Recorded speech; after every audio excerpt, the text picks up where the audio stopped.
मैं पूछना चाहता हूं, मैं इस समय एक चलन देख रहा हूं, तमाम मौलवी और मौलाना इस समय एक बयान दे रहे हैं, कह रहे हैं गाय को राष्ट्रीय पशु घोषित करो।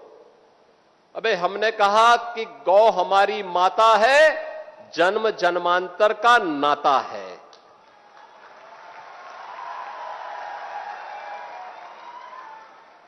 क्या मां और पुत्र के बीच में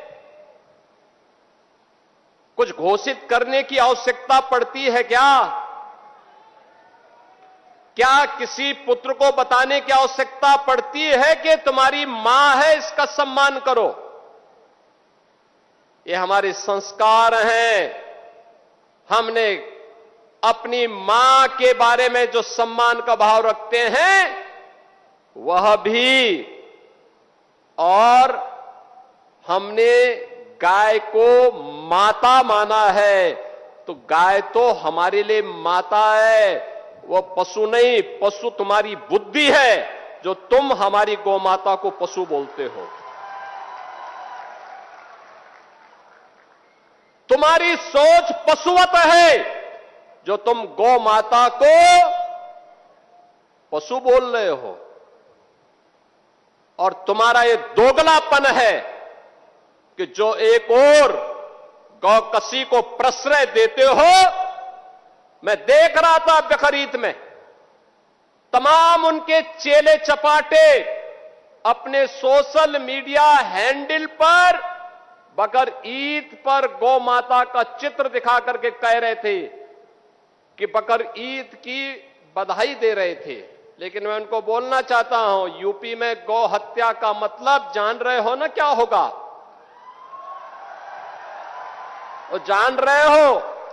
तो अगर जान रहे हो तो फिर अपने चेले चपाटों को समझा लो, नहीं तो कई कई पीढ़ियां याद करेंगी गौ माता के साथ किसी भी प्रकार की कोई हिमाकत की। तो मैं पूछना चाहता हूं,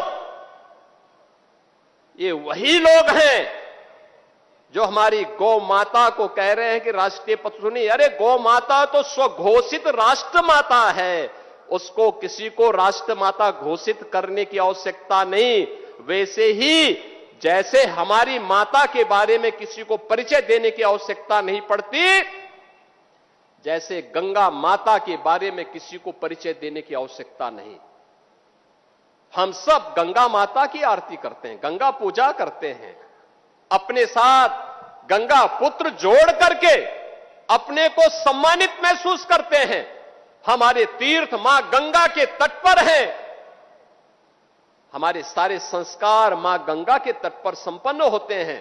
क्या कोई हमें बताएगा कि गंगा हमारी माता है? ये स्वतः स्फूर्त घोषित है, किसी आक्रांता कोई बताने की आवश्यकता नहीं। ये हमारे संस्कार हैं। हमने गौ को माता माना है, हमने गंगा को माता माना है,